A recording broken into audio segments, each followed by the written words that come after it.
성도 여러분 안녕하십니까? 오늘 교과 공부하도록 하겠습니다.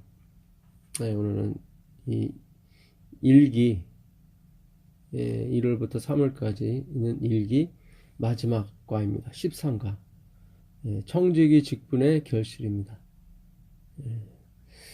그 베드로전서 2장 12절이 기억절입니다.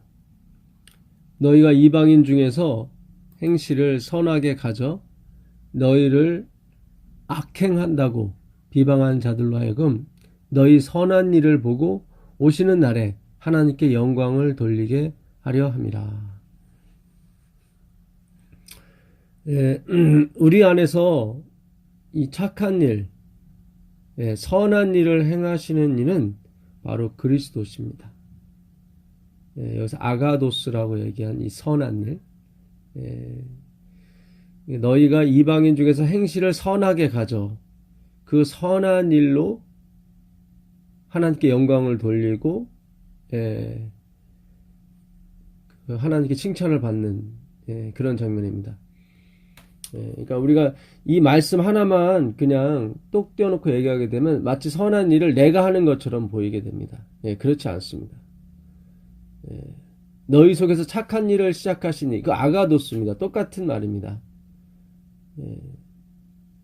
선한 일을 행한 자는 생명의 부활로, 악한 일을 행한 자는 심판의 부활로 나온다고 말씀하셨는데, 그때도 선한 일은 아가도스입니다. 하나님께서 우리 안에서 행하신 일을 내가 받아들이는 거죠.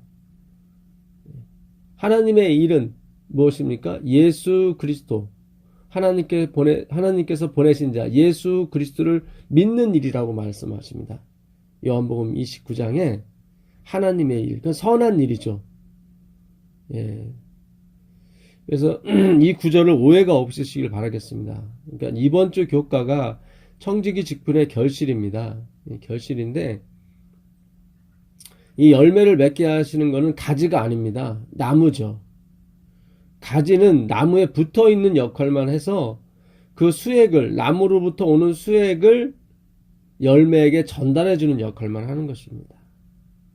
근데 하여튼 우연의 일치로 그 열매가 가지에 맺히게 되어 있습니다. 그래서 마치 가지가 열매를 맺는 것처럼 보이지만 그렇지 않습니다. 그러니까 이번 주 교과에 그 금요일에 그 마태복음 25장 11절에 있는 말씀, 착하고 충천된 그 종에 대해서 나오죠. 네가 작은 일에 충성하였음에 내가 많은 것으로 네게 맡기겠다고 말씀하셨는데, 저자분께서 그 착하고 그 충성된 청지기에 대해서 말씀하시는데, 그 우리가 이번 교과를 공부하시면서 절대로 놓치지 말아야 될 황금줄이 있습니다. 그거는 그 모든 근본이 하나님께로부터 온다는 사실이죠. 마치 우리 안에서 무언가를 생산할 수 있는 것으로 우리가 오해를 살 만한 그런 가르침을 준다면 그건 반역인 것입니다.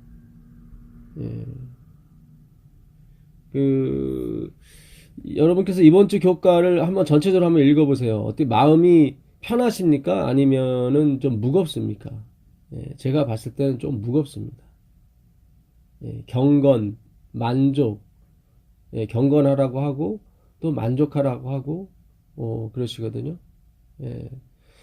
그런 것들이 우리가 그걸 감당할 수 있는 능력이 없기 때문에 그런 것입니다. 무겁습니다. 그러니까 이 세상에는 회색지대는 없습니다. 물론 사람들은 회색지대가 있다고 그러죠. 뭐 박쥐 같은 뭐 그런 인생이라고 얘기하지만 엘렌 지 화이트는 말씀하시기를 이 세상에 회색지대는 없다. 하나님의 편이면 하나님의 편이고 마귀의 편이면 마귀의 편이다. 둘 중에 하나인 거예요. 하나님은 100% 완전한 진리를 원하시는 거지 이것저것 좀 섞고 하는 그런 걸 원하지 않으십니다.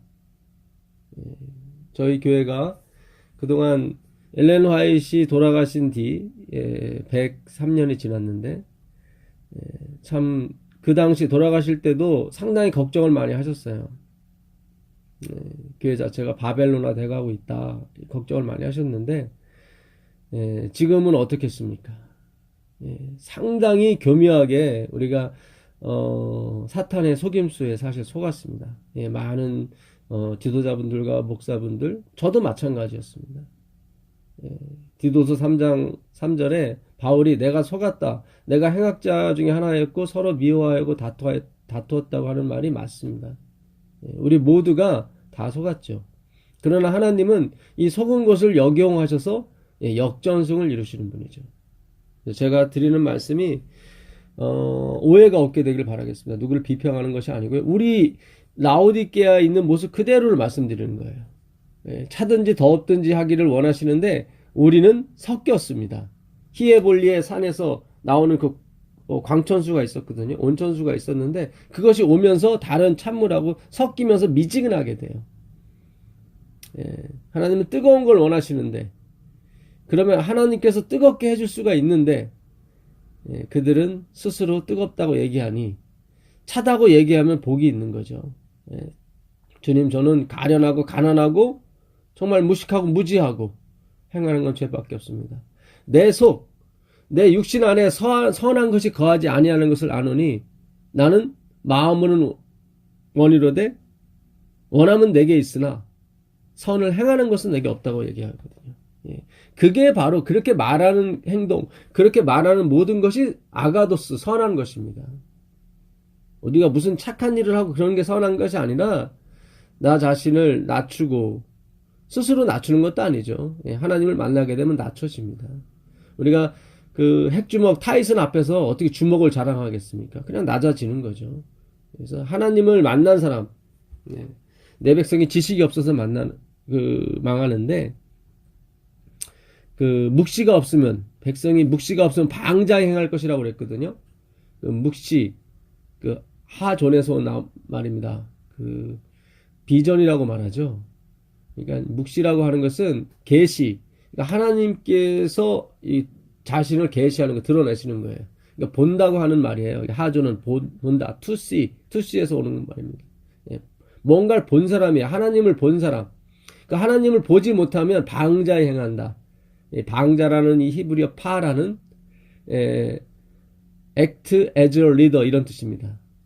그러니까 자신을 리더로서 행동한다. 리더로서 나타내는 거죠. 그게 방자에 행하는 거예요. 왜요? 하나님을 보지 못했기 때문에 그런 거예요. 그러니까 하나님을 만나게 되면 우리가 말씀 속에서 그 진의 본질을 인간의 본질과 하나님의 본질을 깨닫게 되면 우리는 낮춰지게 되어 있습니다. 그걸 성령이 바람이 분다고 표현하는 것입니다. 왜냐하면 바람은 고기압에서 낮은 곳, 저기압으로 흐르게 되어 있거든요. 성령으로 난 사람은 그런 것입니다. 그래서 분별하는 능력이 있게 되죠. 이 하나님의 말씀을 그냥 그 한 절만 딱 떼서 우리가 잘못 인용하게 되면은 사탄의 도구가 될 수가 있습니다. 마치 사탄이 예수님을 시험할 때도 성경을 갖고 시험을 했거든요. 시편에 있는 너희가 높은 데서 떨어져라. 그러면 내가 충분히 받아줄 것이다. 그 말씀을 인용함으로써 하나님을 시험하게 된 것입니다. 그래서 우리가 이 하나님의 말씀을 어떻게 쓰느냐가 아주 중요합니다. 같은 물을 먹더라도 소가 먹으면 우유가 되지만 독사가 먹게 되면 뱀이 되는 것입니다. 우리가 어떤 사상을 가지고 이 교과, 이 하나님의 말씀을 공부하에 따라서 그게 독이 될 수도 있고 나에게 양식이 될 수도 있는 것입니다. 그런데 우리가 이 라오디게아 교인으로서 다 마찬가지거든요. 장로교, 감리교, 안식일 교인, 재림 교인 다 할 것 없이 우리는 사실 차갑지도 않고 뜨겁지도 않습니다. 미적지근하죠. 자신이 부하다고 생각합니다. 자식이 지혜롭다고 생각하죠. 그렇지 않습니다. 우린 사실 다 속고 있는 것입니다. 일요일날 그 성령절에도 시편 4편 3절에 여호와께서 자기를 위하여 경건한 자를 택하신 줄 너희가 알지어다. 내가 그를 부를 때 여호와께서 들으시로다. 맞아요. 이 말씀이 맞지만 하나님께서 이 땅에서 오셨을 때 누구를 데리고 갔습니까? 경건하다고 하는 사람들은 안 데리고 갔어요. 하나님이 오셔서 데리고 간 사람들이 누구예요? 세리와 창녀예요. 그들은 자기가 경건하지 않다고 말했던 사람들이죠. 그게 바로 하나님께서 말씀하신 경건이에요. 그 야고보서에 보게 되면 경건의 정의가 나옵니다. 야고보서 1장을 보시면 야고보서 1장 그 마지막 절 27절 보시면 하나님 아버지 앞에서 정결하고 더러움이 없는 경건은 나오죠. 곧 고아와 과부를 그 환난 중에서 돌보고 또 자기를 지켜 새 속에 물들지 아니하는 그것이니라.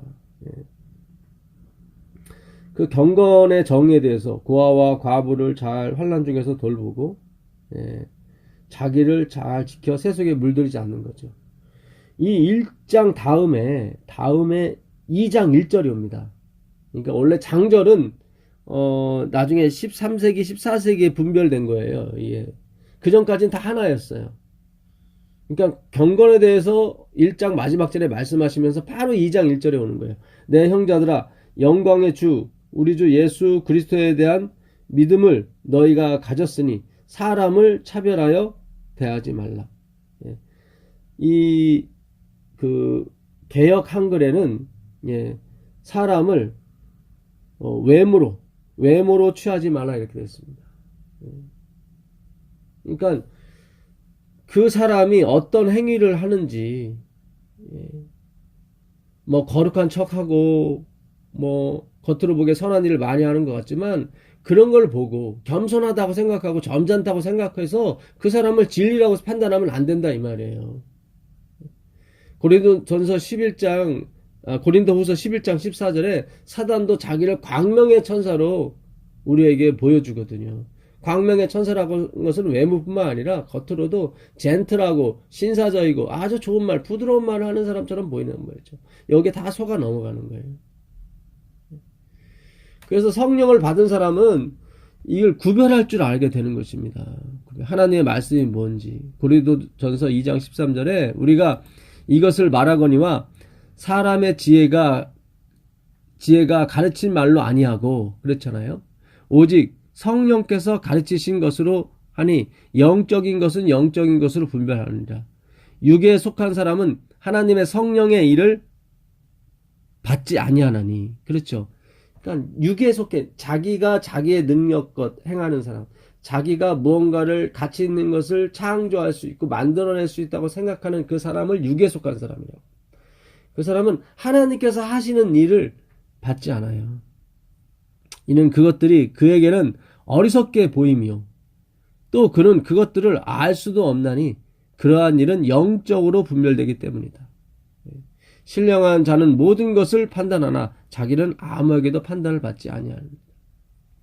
이걸로 뭐 교만한 쪽으로 보시면 안 되고요. 그러니까 분별하는 능력이 있다는 말씀이죠. 무엇이 속된 것이고 무엇이 영적이고 무엇이 육적인 것인가를 분별할 줄 아는 거예요.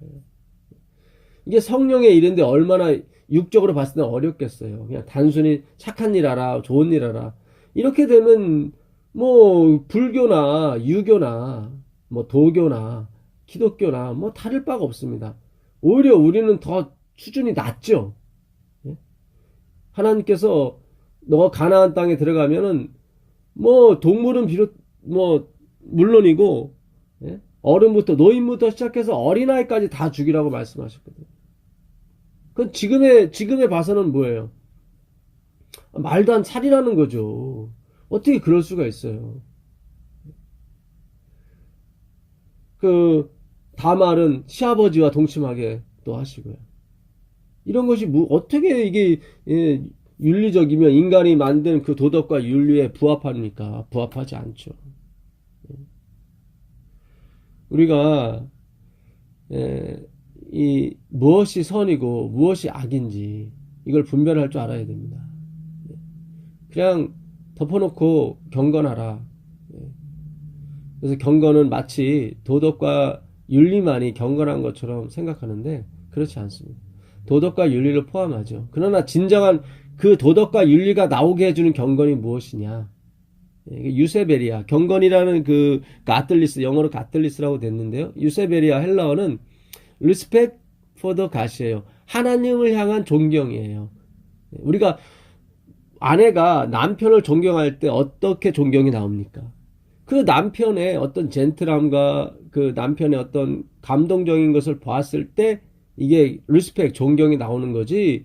나는 남편이니까 나를 존경해야 돼. 뭐 이렇게 뭐 가부장적인 것으로 나오면 조금 될지는 모르겠지만 그게 영원하질 못해요. 그러니까 하나님에 대한 존경은 그분의 선하심과 그분의 자비와 긍휼을 체험하고 깨닫는 것입니다. 그렇게 되면 존경이 나오는 거예요. 그거를 경건이라고 하는, 그거를 경건의 연습입니다. 그거는 생에서도 우리에게 유익이 있어요. 엔돌핀이 막 펑펑 나오게 되죠. 그 하나님의 사랑에 우리가 감동하게 되면 우리의 몸 육신이 막 펄펄 뜁니다. 마치 침례 요한이 복중에 있을 때 예수 그리스도를 가진 마리아를 보았을 때 마치 복중에서 펄펄 뛴 것처럼 우리의 모든 세포가 그리스도를 향해서 빵긋빵긋 웃게 돼 있죠. 이것을 막은 게 뭐예요? 율법주의고 분별하지 못한 그런 눈으로 하나님 말씀을 보는 거였어요. 이 십삼가가 이 하나님의 십자가로 끝나야 되는데 제가 봤을 때는 이게 행위가 섞인 것으로 끝나기 때문에 그 결실이 성령의 결실이 돼야 되는데 우리의 결실이 돼버린 거예요. 목요일날 저자분께서 아주 중요한 말씀을 하셨어요.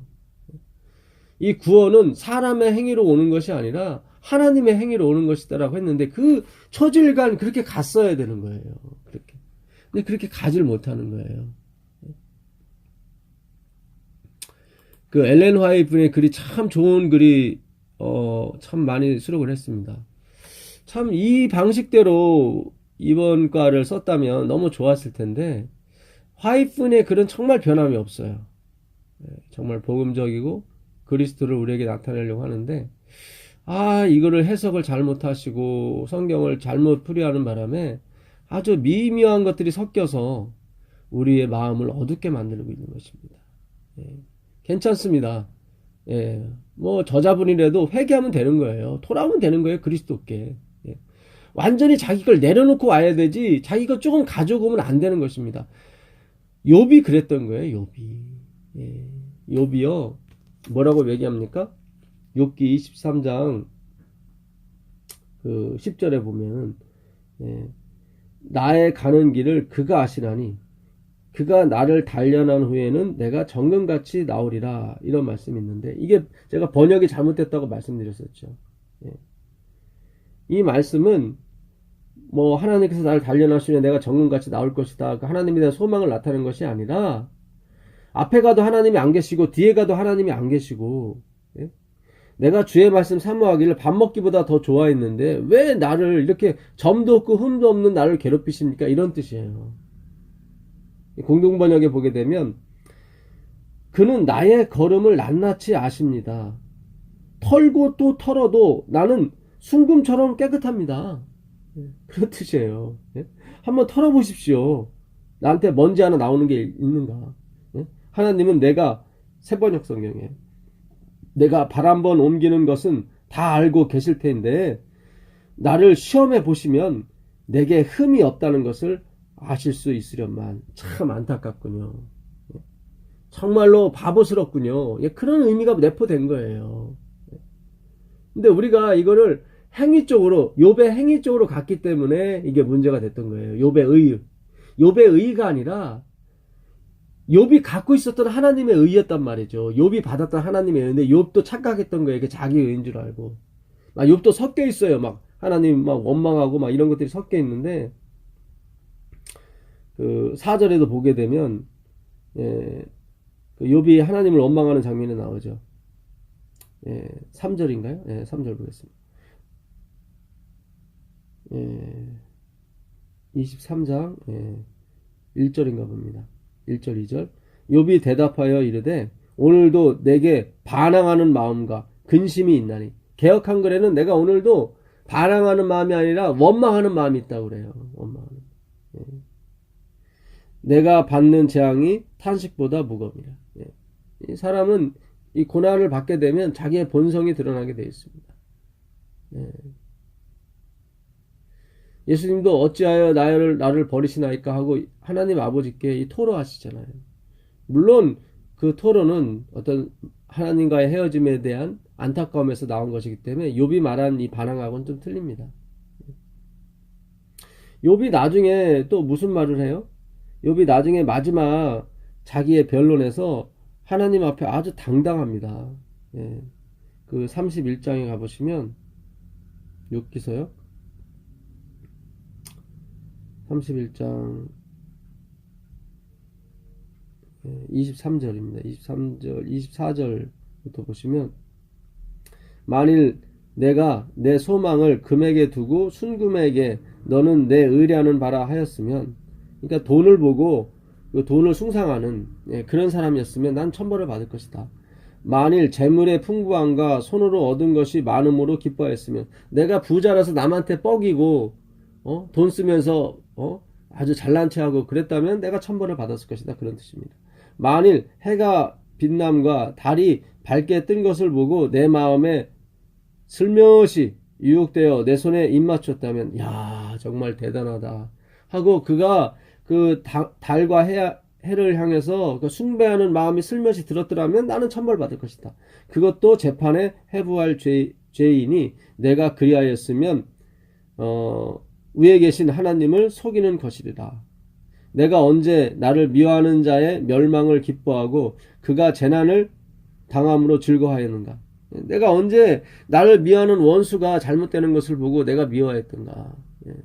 근데 그렇지 않아요. 이게 지금 그 27장 그 5절에서는 자기를 미워하는, 자기한테 막 뭐라고 하는 친구들이 다 멸망해서 다 죽었으면 좋겠다고 그렇게 얘기하거든요.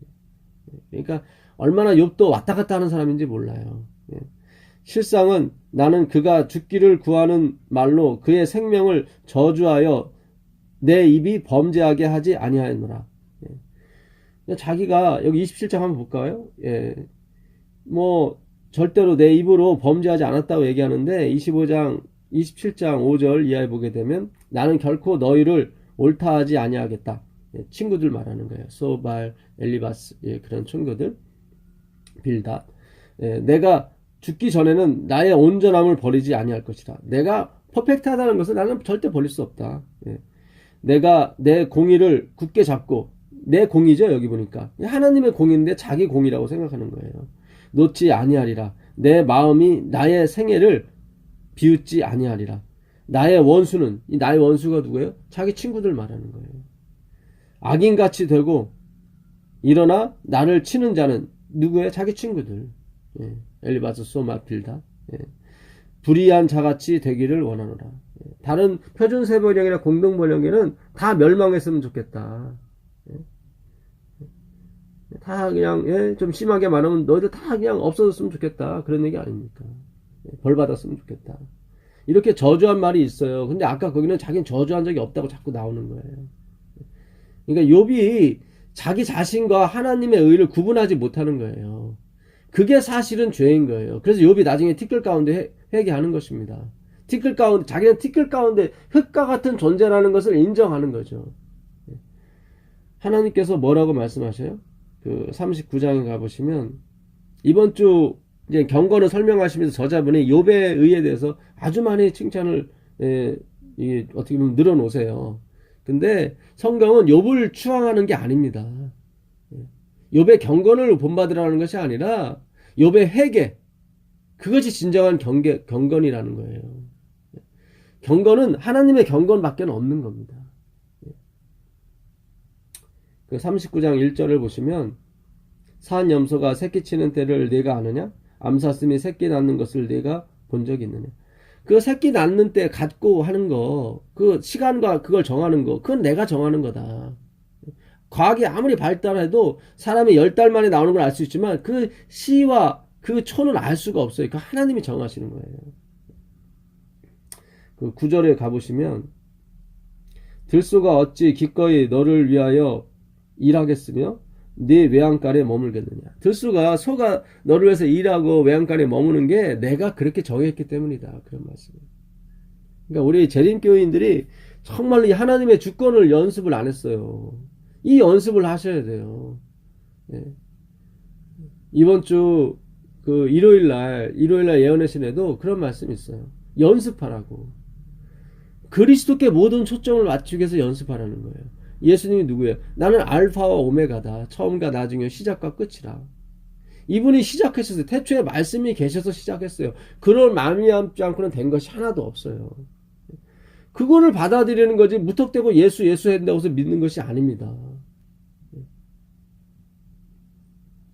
내가 능히 줄로 매어 들소가 이랑을 갈게 하겠느냐? 그것이 어찌 골짜기에서 너를 따라 내려가겠느냐? 네가 들소를 연습시킨다고 그래서 줄로 매달아 가지고 끌어간다고 해서 그게 뭐 끌어오겠느냐? 아니죠. 예. 그가 순종하는 것은 그것 때문에 끌어오는 것이 아닙니다. 하나님이 그렇게 하라고 하셨기 때문에 그래요. 13절 보겠습니다. 13절 보시. 뭐 그렇다고 힘이 좋다고 그래서 뭐 집안일 다 시키고 그럴 수 있어요? 거기까지는 하나님이 명령하지 않으셨어요. 밭 가는 것까지만 명령하신 거예요. 모든 것은 하나님의 말씀을 벗어날 수가 없는 것입니다. 타조는 즐거이 날개를 지나 학의 깃털과 날개 같겠느냐? 그것이 알을 땅에 버려두어 흙에서 더워지게 하고 발에 깨어질 것이나 들짐승에게 밟힐 것을 생각하지 아니하고 그 새끼에게 모질게 대함이 제 새끼가 아닌 것처럼 하며 그 고생한 것이 헛되게 될지라도 두려워하지 아니하나니 이는 하나님이 지혜를 베풀지 아니하셨고 총명을 주지 아니함이라. 그러니까 타조가 그렇게 고통하면서 알을 낳는데 그걸 애지중지 키워야 될 거 아닙니까? 근데 마치 자기 알이 아닌 것처럼 밟고 다니고 다른 짐승이 와서 밟으면 어떻게 할까 그걸 보호하지도 않고 학털과 그 깃털처럼 학처럼 이렇게 보호하지도 않아요. 어떻게 그럴 수가 그렇게 모지게 행할 수가 있냔 말이죠. 타조가. 그가 지혜로워서 그런 것입니까? 아니에요. 하나님이 그에게 지혜를 주지 않았기 때문에 총명을 주지 않았기 때문에 타조가 그렇게 한다는 거죠. 그럴지라도 하나님은 그 엄마가 보살피지 않을지라도 타조의 알이 부화되게끔 하셔서 또 타조의 생명을 이어가게 하십니다. 그게 하나님의 자비죠. 제가 옛날에 어머니 어디 가셔서 그 화단을 좀 잘 가꾸라고 엄마가 말씀하셨는데 잘 못 가꿨어요. 그래서 좀 많이 좀 이 화분이 손상을 받죠. 꽃들이. 근데 제가 어느 날 저 강원도 산골짜기 사람이 살지 않는 곳을 가봤는데 거기에 꽃이 피는 걸 봤어요. 그 누구도 물을 준 적이 없고 그 누구도 와서 보살피지 않았는데 우리 집에 있는 화분보다 더 멋지고 더 아름답게 피어 있더라고요. 누가 와서 거기서 물을 줬겠습니까?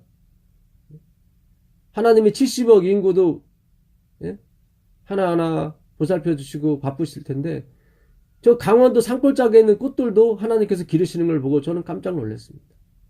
아, 그렇구나. 인간의 어떤 노력과 인간의 어떤 자랑이 인간의 가치를 드러내는 것이 다 이게 하나님 앞에 이거 참 무식한 짓이구나. 인간의 덧없음을 다시 한번 깨닫고 하나님께 영광을 돌렸습니다. 그걸 영광을 돌린다고 얘기하는 거예요. 아, 하나님이 하셨군요. 아, 하나님의 은혜군요. 여러분, 이 은혜가 있기를 빌겠습니다. 이것이 구원인 거예요. 그 인생이 그걸 경건이라고 하는 거예요. 아, 이게 하나님의 은혜였군요. 그걸 유세베리아 경건의 연습이라고 하는 것입니다. 지금 여기서 말하는 이 경건은 이 효과에서 말하는 경건은 사실 육체의 연습에 가까워요. 그는 공자도 그렇게 얘기하고 석가모니도 그렇게 얘기했습니다. 바울이 어떻게 해서 내가 자족하는 걸 배웠고 나는 부하게 되나 가난하게 되나 나는 항상 자족한 걸로 배웠느라고 얘기했을 때 내가 궁핍함으로 말하는 것이 아니라 어떠한 형편든지 나는 자족하기를 배웠노라. 나는 비천에 처할 줄도 알고 풍부에 처할 줄도 알아. 모든 일 곧 배부름과 배고픔과 풍부와 궁핍에도 처할 줄 아는 일체의 비밀을 배웠노라. 어떻게 배운 거예요? 사랑으로 배운 거죠. 그가 예수 그리스도의 길을 선택한 거, 자기의 주권으로 선택한 거죠. 자유의지라고 그러죠, 우리는. 그 자유의지가 어떻게 발동이 된 겁니까? 하나님이 그를 사랑하셨기 때문에 그렇게 된 거예요. 하나님의 사랑이 그의 자유의지를 발동하게 했단 말이죠. 그래서 악인이 멸망하는 것은 그렇게 하나님이 사랑하셨는데도 그들의 의지를 하나님께 두지 않았기 때문에 멸망하는 거예요. 싼 거죠, 그것이. 하나님이 얼마나 우리를 사랑하시는지 그 하나님의 사랑의 주권에 나오는 그 의지인 것입니다. 그 의지가 더 강하기에 내 의지를 뺏어가시는 거예요. 하나님이 내 의지를 뺏어가지 않으시면 우리는 여전히 망나니 짓하고 엉뚱한 길로 가면서 내 자랑하고 다니는 것입니다. 그걸 또 하나님을 믿는다고 또 착각하는 거죠. 마치 바리새인처럼. 우리가 종된 적이 없는데 어떻게 우리를 자유케 하냐고 자꾸 물어보잖아요, 그들이. 예수님이 그랬잖아요. 죄 듣는 자마다 다 죄의 종이다. 그들이 영적으로 무엇이 종인지, 무엇이 악인지, 무엇이 선인지 구분을 하지 못해요. 그러니까 성령이 오시게 되면 우리가 기존에 갖고 있었던 문화와 인간의 도덕과 윤리로 만들었던 모든 판단의 기준을 다 허무십니다. 하나님이 우리를 은혜로 사랑하신 걸 알기 때문에 우리가 남을 저주하거나 정죄할 수가 없어요. 어떻게 정죄를 합니까? 나도 은혜를 입은 사람인데.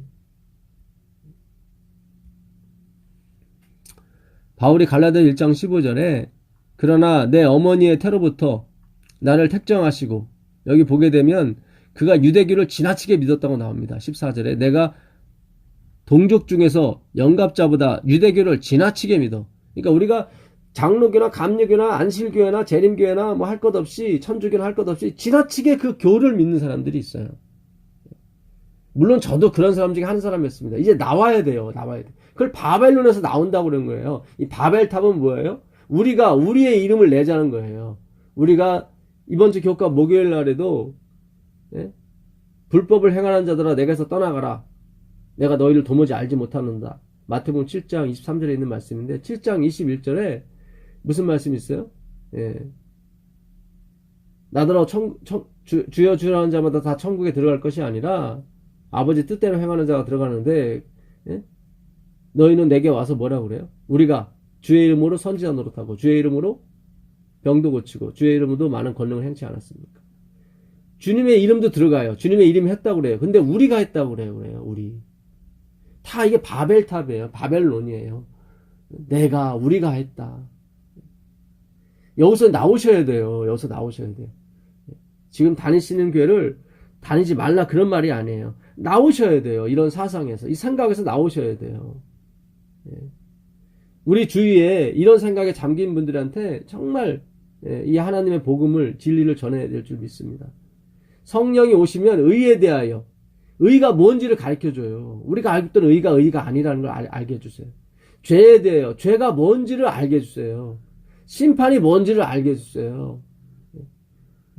그걸 우리를 책망하신다고 그래요. 알레코라는 단어 썼는데, 그거는 인도하신다는 말이에요. 우리를. 혼낸다 이런 말이 아니라, 얘야, 뭐가 잘못됐는지 내가 가르쳐 줄게. 그런 뜻이에요. 그래서 내가 고쳐줄게. 그런 뜻입니다. 그러니까 하나님은 우리를 고쳐주십니다. 근데 우리가 먼저 그거를 동의를 해야 되고, 그걸 알아야 돼요. 내가 고침을 받아야 되는 사람. 하나님 억지로 안 하시거든요. 물론 우리가 더 깊은 어떤 신앙적인 깊이로 들어가면 하나님은 그 자식에게 진짜 억지로라도 하나님의 약을 먹이십니다. 왜요? 이것은 우리의 본성 속에서 그걸 원해요. 아버지, 제가 곁길로 갔을 때 저를 때려서라도 주님 올바른 길로 가게 해달라고. 이건 내 본성 중에서, 하나님의 자녀들은 그 본성 중에서 그거를 찬양하게 되고 그걸 동의하게 돼 있습니다. 그래서 겉으로 보기에 하나님이 억지로 먹이는 것 같지만 사실상 내가 그를 동의한 거예요.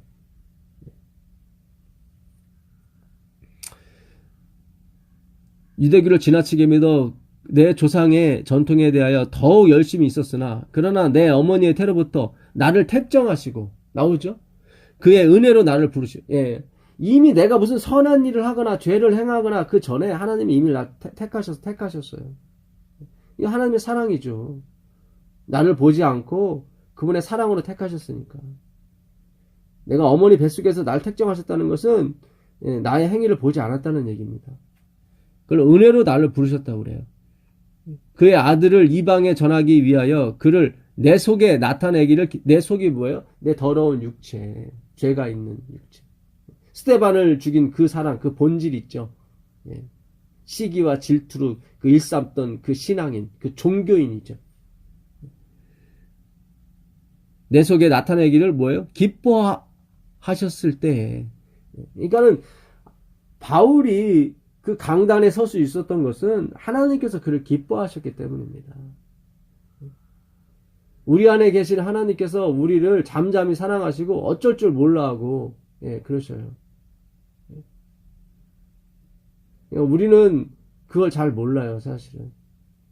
그러나 우리의 인생의 교과서를 우리가 써내려갈 때 하나님께서 우리 손을 잡으시고 우리를 인도하시다는 것을 우리가 깨닫게 될 것입니다. 그래서 오늘 그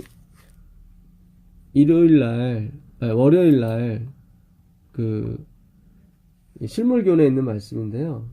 참 너무 좋아요. 우리는 줄인 자에게 먹을 것을 주고 벗은 자에게 입을 것을 주며 집 없는 자를 맞아들여야 한다. 그렇죠. 우리는 남을 도와줘야 됩니다. 근데 이것보다 더 중요한 게 있다 이 말이에요.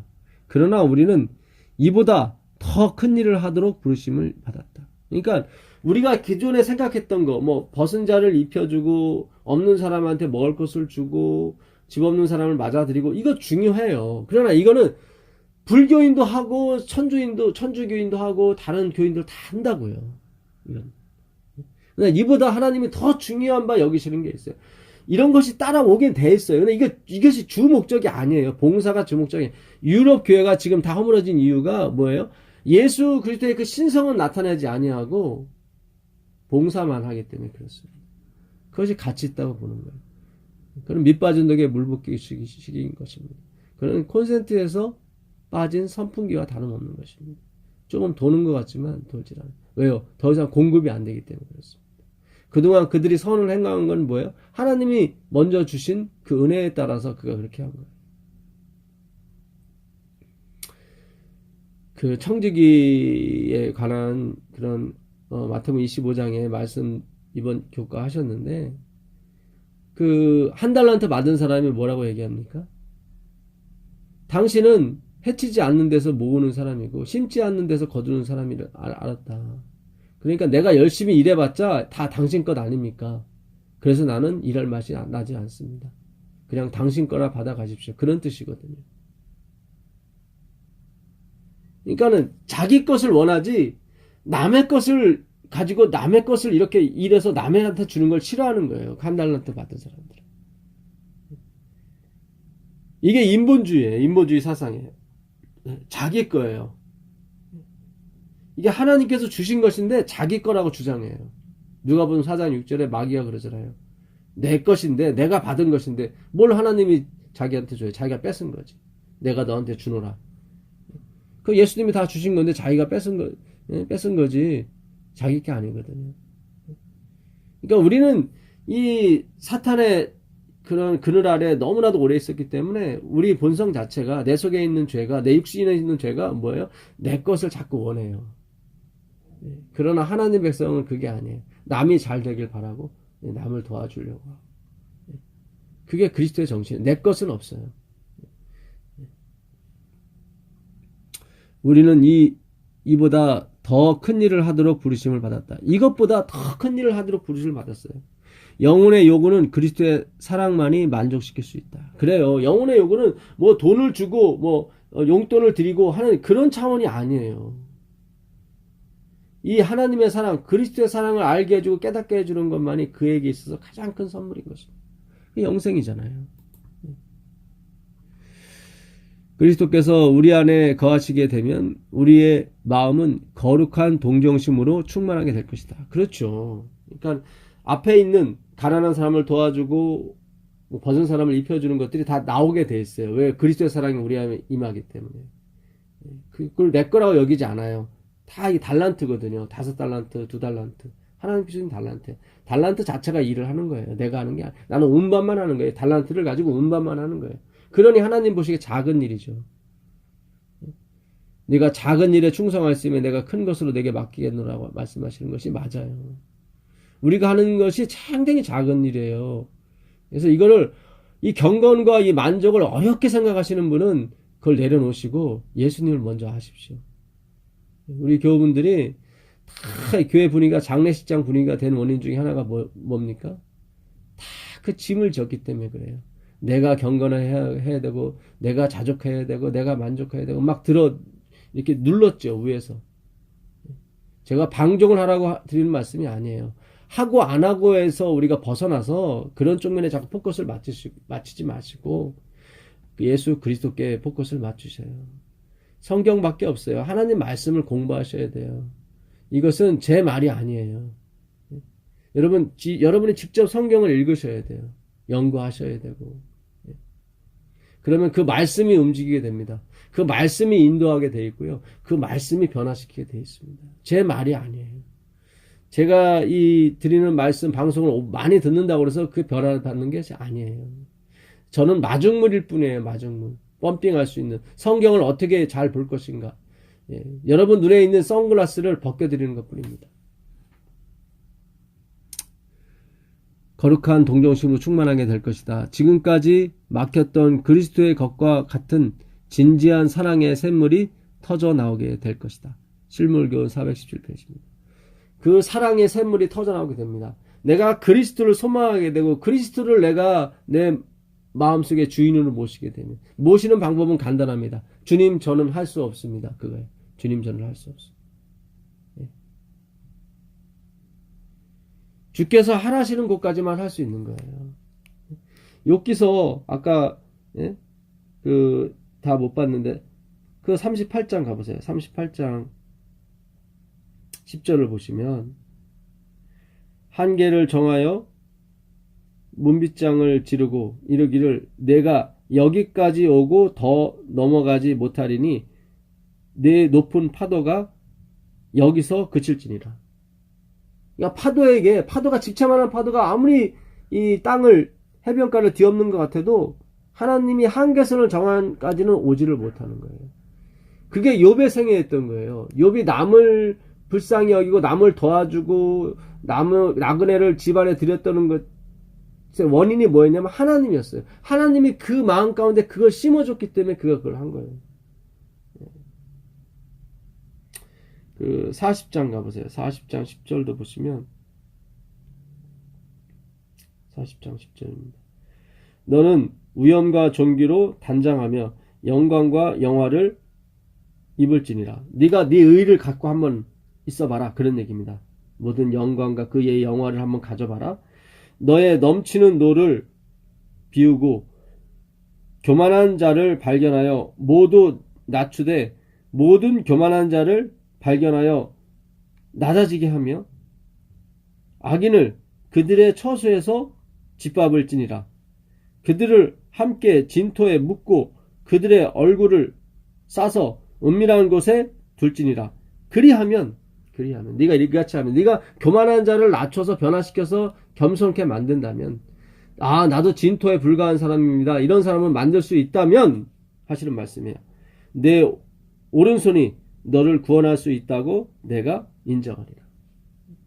네 스스로 구원할 수 있다고 네 옳은 일이 너를 구원할 수 있다고 내가 인정해 줄 거다. 이런 말씀입니다. 할 수 없죠. 이 말씀에 욥이 그러잖아요. 내가 전에는 하나님 말씀을 듣기만 하였었더니 이제는 눈으로 보나이다. 내가 티끌 가운데 재 가운데 회개하나이다. 티끌 재 가운데 이게 무슨 뜻이에요? 나는 먼지였었군요. 나는 흙이었었군요. 나는 티끌이었었군요. 다 하나님의 은혜였었군요. 드디어 그가 은혜의 바다로 은혜의 강물로 뛰어들게 됐던 것입니다. 아니 하나님이 그를 은혜의 강물에 빠뜨리신 거죠. 이게 욥의 일생이었고 욥기서가 우리에게 주시는 교훈이에요. 1장 1절로만 모든 걸 판단하시면 안 돼요. 전체를 보는 눈이 계셔야 되고 한번 욥기서를 찬찬하게 읽어보세요. 공동번역이나 표준세번역이나 현대어 성경을 한번 읽어보세요. 비교하시면서 확실히 그 뜻이 드러나게 될 것입니다. 자, 엘렌 화이트 부인이 그 당시 그 목사님들한테 썼던 편지인데요. 그걸 제가 한번 읽어드리겠습니다. 용서의 은혜에 공로가 되는 무엇인가를 하고 있다는 사상은 처음부터 끝까지 잘못이다. 그러니까 내가 용서받은 것이, 내가 은혜를 받은 것이 내가 하나님께 무언가를 했기 때문에, 내가 조금 괜찮은 사람인 걸 알았기 때문에 하나님이 나한테 용서해 주신 거야. 이건 처음부터 끝까지 잘못된 거예요. 내가 재림교회를 택할 줄 알았기 때문에 나를 이렇게 하신 거지. 내가 안식일 지킬 줄 알았기 때문에 하나님이 나를 택하신 거지. 그 천만의 말씀이에요. 천만의 말씀, 만만의 말씀입니다. 처음부터 끝까지 잘못된 생각이에요. 그러니까 우리가 다 속은 거예요, 사실은. 사탄한테. 주님, 나의 손에는 가치 있는 것이 아무것도 없습니다. 다만 주님의 십자가를 붙을 뿐입니다. 화이트분이 돌아가실 때 하신 말씀이에요.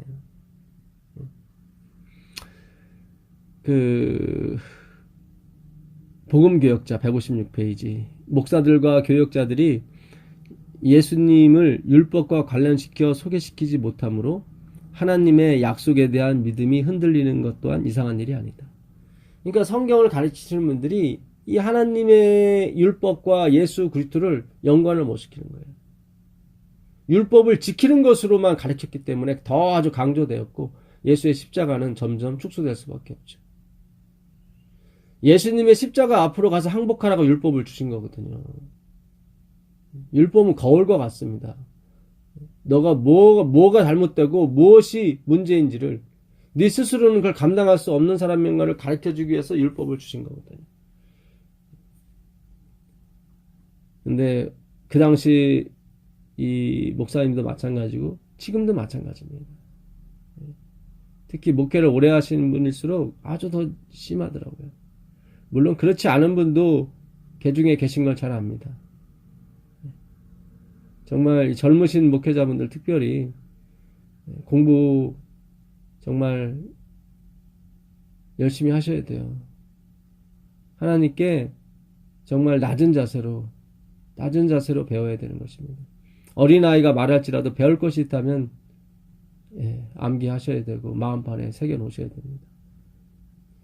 율법의 엄중함만을 깨닫고 죄가 많은 곳에 은혜가 더한 것을 알지 못하는 사람은 얼마나 큰 손실을 입고 있는가. 율법의 엄중함만을 깨닫고 이 죄가 많은 곳에 은혜가 많다는, 이건 죄를 많이 지으라는 말이 아니에요. 죄가 뭔지를 안다는 거죠. 그 은혜에 반하는 것이 죄입니다. 내가 그런 존재로밖에 지어질 수밖에 없다는 사실을 그걸 깨닫는 거죠. 하나님을 떠난 백성은 그렇습니다. 우리가 영혼을 구원하는 주님의 방법을 배울 수만 있다면 얼마나 좋을까. 화이트부인의 이 말씀이에요. 전혀 논증적인 설교만 함으로 과오를 범하는 목사들이 있다. 논증적인 설교만 해요. 이거 옳다, 저게 옳다, 안식일이 옳다, 사람이 다 죽는 거다. 영혼 불멸설, 명혼 멸설, 무엇이 맞은가, 그런 설교만 우리가 많이 들었어요, 사실은. 그게 과오를 범하는 거래요. 과오를. 진리의 이론을 듣고 그 확실한 증거를 보므로 감명을 받는 자들이 있는데, 이들에게 그리스도는 세상의 구세주이심을 그리스도는 세상의 구세주이심을 소개하면 그 뿌린 씨가 자라나 결실하여 하나님께 기쁨을 돌리게 될 것이다. 이게 복음이에요. 그러니까 진리의 확실한 증거를 보므로 감명을 받은 자들이 있는데, 그들에게 그리스도는 세상의 구세주라는 사실을 소개하면 그 뿌리가 뿌려져서 당장은 뭔가 열매가 안 나오는 것 같지만 그것이 결실을 맺어서 하나님께 영광을 돌릴 수 있다는 거죠. 오늘 이게 뭡니까? 청지기 직분의 결실인 거예요. 뭐뭐 해라, 경건해라, 만족해라, 이렇게 눌러서 되는 문제가 아니에요. 그건 그렇게 되는 문제가 아니에요. 그렇게 해서 가르치시면 안 돼요. 그건 율법을 강조하는 게 다시요. 무거워요, 되게. 그러나 사람들에게 갈바리의 십자가를 이야기하지 않는 경우가 너무도 많다. 엘렌 화이트분이 얘기하는 것입니다. 이렇게 좋은 예수님을 소개하지 않고 뭐예요? 율법의 중함만을 가리키는 경우가 너무 많아요. 너무 많아요. 참 걱정입니다. 어떤 사람에게는 그것이 생전에 들을 수 있는 마지막 설교가 될지도 모른다. 이 십자가, 갈바리의 십자가를 소개하는 이 설교가 어떤 사람에게는 이 마지막 설교가 될지도 모르는 거예요. 제가 작년에 이사여서 정말 믿음으로 만명 의의 진수의 그런 말씀을 전하게 될 때 어느 장로님이 그걸 들으시고 굉장히 아멘 아멘을 많이 하셨다고 그래요. 근데 그분이 이제는 투병 중에 계셨었는데 아쉽게도 주님 안에서 잠들었습니다. 그러나 우리가 희망을 볼 수 있는 거죠. 그분의 아멘 속에 정말 그렇습니다. 예수 그리스도밖에는 우리에게 의의가 없군요. 정말 내가 지금까지 잘못 살았군요. 주님, 이제 나한테 은혜를 주셔서 이 기회를 주셔서 정말 감사합니다 하고 그분이 눈을 감았다면 그에게 희망이 있지 않겠습니까? 하나님의 약속이 있지 않겠습니까? 내가 너에게 말하노니 내가 나와 함께 낙원에 있으리라 하신 그 한편 강도의 음성이 그분에게도 들려지지 않았겠습니까? 목사는 십자가에 못 박이신 그리스도, 부활하신 그리스도, 승천하신 그리스도, 재림하실 그리스도로 인하여 마음이 온유하고 기쁨으로 충만하여 사람들에게 사랑과 열심으로 이 진리를 소개해야 한다. 그리하면 목사 자신은 숨겨지고 그리스도는 드러나게 될 것이다. 아멘입니다. 시작도 그리스도요, 마지막도 그리스도입니다. 우리가 그리스도 예수 한다고 해서 그게 설교가 아니에요. 그러면 더 시끄러워질 수가 있어요. 정말 하나님의 그 본질, 그 말씀의 진리를 깨달아야 되는 것입니다. 그러기 위해서는 우리의 가는 방향을 완전히 바꿔야 되는데 그건 뭐예요? 내가 티끌로 돌아가는 수밖에 없는 거예요. 백의종군 하셔야 되는 거예요. 다 내려놔야 돼요. 그 기득권을 내려놓으셔야 돼요. 내가 목회 30년 40년 했는데 그거 무장하고 계시면 안 들어와요. 말씀이 안 들어옵니다. 바울처럼 광야에 가서 3년 동안 정말로 티끌과 같은 존재로 다 내려놓고 하나님의 말씀을 받으셔야 됩니다. 그래야 되는 것입니다. 나는 복음을 전하는 우리 동역자들에게 그 임무가 얼마나 중요한가를 깊이 깨달을 수 있는 강력한 말을 구사할 수 없음을 유감으로 생각한다. 그러니까 더 좀 강력하게 이 복음을 전하라고 얘기하고 싶은데 단어가 없다는 거예요. 단어가. 그래서 유감이라는 거예요. 참 좋은 글을 쓰셨어요. 이분 돌아가시기 전에 정말. 믿음과 행함 106페이지 보게 되면 나에게는 구원을 주장할 만한 아무런 공로와 선이 없다. 그러나 나는 모든 죄를 속지 않은 세상 죄를 지고 가는 흠없는 하나님의 어린 양의 피를 하나님 앞에 제시한다. 이것이 나의 유일한 탄원이다. 엘렌 화이트 분이 돌아가시기 전에 이 말씀 하신 거예요. 나에게는 하나님께 내드릴 아무런 공로와 선이 없다. 이거를 경건이라고 그래요. 이 모양 자체를 경건이라고 그래요. 나에게는 아무런 공로와 선이 없습니다. 이걸 경건이라고. 유세베리아, 하나님에 대한 감탄인 거예요. 내가 지금까지 살아있는 것이 하나님의 은혜였군요. 그 하나님의 은혜 앞에 두 손 두 발 다 드는 것이 구원인 것입니다.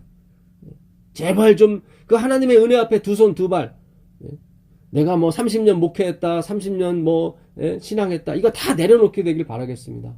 그런 거 갖고 가는 것이 아니에요. 그 엘렌 화이트 글 조금만 더 보고 이번 주 교과를 마무리 짓도록 하겠습니다. 그 사도행전 532페이지인데요. 그리스도인의 향상의 사다리를 올라가려고 시도하는 사람들이 있다. 그러니까 그리스도인의 향상의 사닥다리죠. 이것이 뭐 우리가 흔히 아는 경건의 사닥다리일 수도 있고, 뭐 그럴 수 있습니다. 그러나 그들은 올라갈 때에 인간의 힘을 의지하기 시작하며 얼마 후에는 믿음의 주요 또 온전케 하시는 이인 예수를 시야에서 놓쳐버린다. 처음에는 믿음으로 올라갔어요. 그 경건의 사닥다리를. 그런데 얼마 하나님의 은혜를 받아서 그가 좀 높아지자 어떻게 해요? 아, 이게 나의 노력과 나의 의지로 이렇게 되는 것이었구나. 내 선택 때문에 이렇게 되는 것이었구나 하고 그 표적을 그리스도가 아닌 자기에게로 조금씩 돌리기 시작합니다. 결국 그의 시야에 있는 그리스도가 사라지게 되는 거죠. 가넷부분 기별 2권 34페이지입니다. 어떤 이들은 매우 훌륭하고 정직한 사람들이었으나 성화된 육체가 죄를 지을 수 없다는 생각으로 사단의 올무에 걸려들었다. 그러니까 성화된 육체가 죄를 지을 수 없다는 생각 때문에 사단의 올무에 걸려들었대요. 그 사람들은 어떤 사람이에요? 훌륭하고 정직한 사람들이었어요. 예. 여러분, 예수님이 오시기 전에 성화된 육체는 없습니다.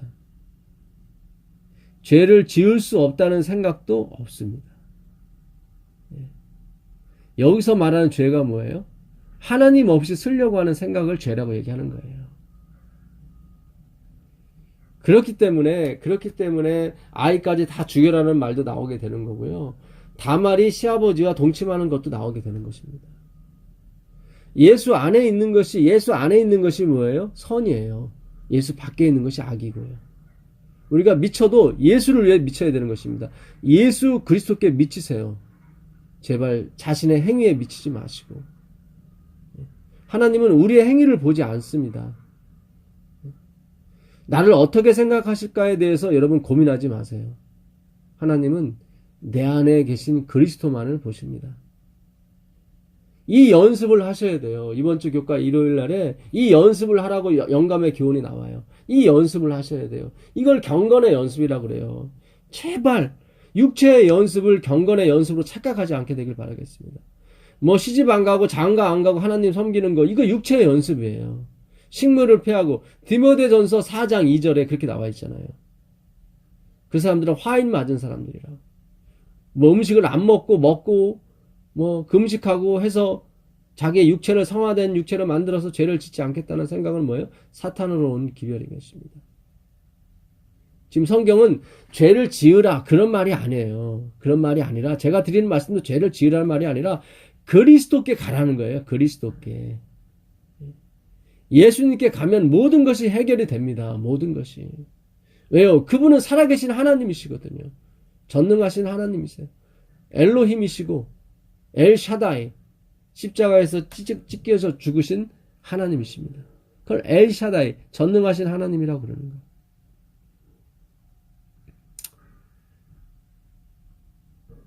그들은 사단의 올무에 걸려들게 된 것이었다. 그러나 저들은 저들은 강한 고집을 내세움으로써 그건 믿음인 줄 알았는데 그들은 강한 고집이었어요. 아, 나는 죄를 안 짓고 살 수 있다. 막 이렇게. 그 죄가 예수 밖에 있는 걸 말하는 것입니다. 그러니까 신앙상 완전은 가능해요. 신앙상. 주님 안에 나는 아무것도 아니고 주님 저한테는 선이 아무것도 없습니다. 무엇을 해도 지금 하고 있는 선도 제가 하는 것이 아니고 하나님께서 하시는 거지 저는 본성이 그렇지 않습니다. 이렇게 자신이 하나님 앞에 항복하는 것, 두 손 두 발 다 드는 것을 예수 안에 있다고 얘기하는 것입니다. 그걸 구원이라고 하고 그걸 완전이라고 하는 것입니다. 그런데 자신의 성화된 육체에 초점을 맞춰서 나는 죄를 안 지을 수 있다라고 생각하는 것들은 뭐예요? 고집인 거예요. 그건 고집. 저들은 강한 고집을 내세움으로써 하나님의 고귀한 사업에 치욕을 끼치는 사람들이 되었다. 정말 안타까운 일이에요. 하나님 안에 있는 사람들이에요. 이 사람들은요. 하나님 교회 안에 있는 사람들이에요. 그런데 하나님 사업에 치욕을 끼치는 거예요. 참 점잖고 훌륭한 사람이에요. 아까 보니까 훌륭한 사람인데 하나님 사업에 치욕을 끼치는지 모르는 거예요. 많은 목사님들이 많은 장로님들이 그걸 모르는 거예요. 자기가 하나님을 섬긴다고 생각을 해요. 우리는 아브라함의 자손이라 하나님의 아들이거늘 하나님이 우리 아버지거늘 왜 우리를 죄인이라 하느냐 예수님께 따지듯이 그 자신을 모르는 것입니다. 죄를 짓는 사람은 죄의 종인 것입니다. 죄를 안 지음으로써 해방되는 것이 아니라 예수 그리스도께서 하나님의 아들이신 하나님 당신 자신이 자유케 해줘야 되는 것입니다. 이들은 가슴 아프게 회개하였으며, 다행히도 이들이 가슴 아프게 다시 회개했습니다. 정말 많은 그 쓸데없는 시간을 허비한 걸 알게 됐죠. 많은 사람들이 고통을 준 걸 알게 됐어요. 그래서 가슴 아프게 회개했습니다. 그러나 정말 다행한 일입니다. 후일에 가장 신뢰할 만한 남녀들이 되었다. 감사하게도 화입 부인의 이 기별을 통해서 그들이 회개하고 돌아오게 됐죠. 누구에게? 그리스도에게요. 그래서 가장 신뢰할 만한 남녀들이 되었습니다. 이거를 경건이라고 하는 거예요. 이걸 경건이라고 하는 거예요. 이걸 만족이라고 하는 것입니다. 우리가 하나님의 사랑이 우리 안에 있게 되면 만족하게 돼 있어요. 돈이 있든 없든 많으면 많은 대로, 적으면 적은 대로 다 만족하게 돼 있는 것입니다. 왜요? 진짜 이 만족을 알게 됐거든요. 진짜 보물, 백조보다도 더 많은 그 보물, 바로 그리스도죠. 다른 건 다 여분, 엑스트라거든요. 너무 좋은 거예요. 그러나 다른 사람들은 비운에 처하게 되었다. 돌아온 사람이 있는 반면에 끝까지 고집을 부린 사람들이 있습니다. 그 사람들은 비운에 처하게 됐죠. 우리들은 어느 때든지 고귀한 사업을 크게 손상 입힌 자들이 주님을 위하여 일할 수 있다는 생각을 가지도록 도울 수는 없었다. 그 하나님의 고귀한 사업을 망치는 것은 믿지 않는 사람이 하는 것이 아닙니다. 믿는 사람이 하는 거예요. 믿는 사람이. 오늘도 우리 교회 안에서 이 하나님의 고귀한 사업에 손상을 입히는 분들이 많이 계십니다. 특별히 지위가 높을수록 그 영향력은 더 커진다는 사실을 좀 아시게 되길 바라겠습니다. 저도 마찬가지로 그런 사람입니다.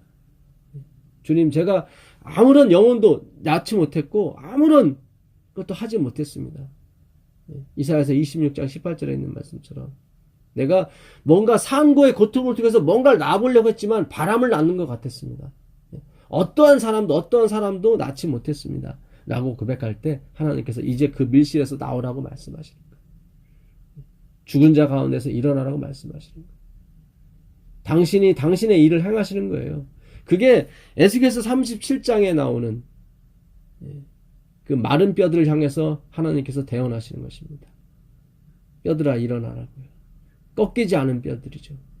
하나님 백성들은 결코 죽지 않습니다. 다시 일어날 뿐인 것입니다. 이 고집을, 믿음이 고집인 줄 알고 알았던, 돌아오지 않았던 이 영혼들, 교회 안에 있는 영혼들을 말하는 거예요. 주님의 일을 하라고 그들에게 도움을 줄 수가 없었습니다.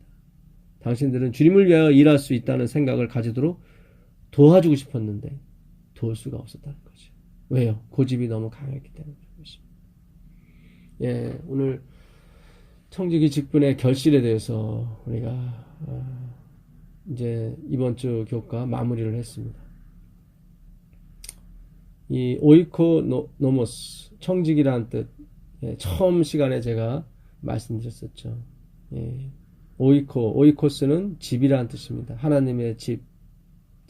우리들을 말하죠. 우리가 그리스도 안에서 하나님의 성전이 돼 가도록 지어지지 않습니까? 이 하나님의 집입니다. 노모스는 말씀을, 율법을 말합니다. 그러니까 하나님 집 안에 있는 말씀, 결국 우리 마음속 안에 있는 이 말씀을 잘 보존하는 것, 이게 청지기인 것입니다. 그 보존을 위해서 우리가 갖고 있는 재물과 노력과 어떤 기능, 그런 것들을 헌신하는 것을 청지기 직분이라고 하는 거죠. 그래서 주체가 재물이 아니라 주체가 하나님의 말씀, 그 그리스도인 것입니다.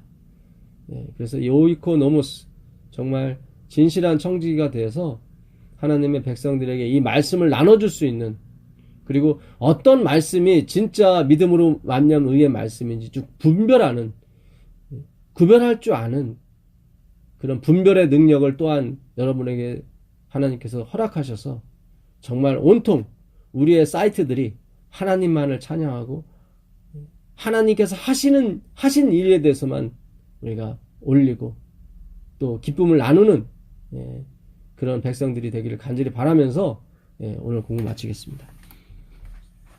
하늘에 계신 아버지 하나님 감사합니다. 오늘도 우리에게 귀한 말씀 주셔서 고맙습니다. 예, 이번 한기 청지기 직분에 대해서 우리가 배웠습니다.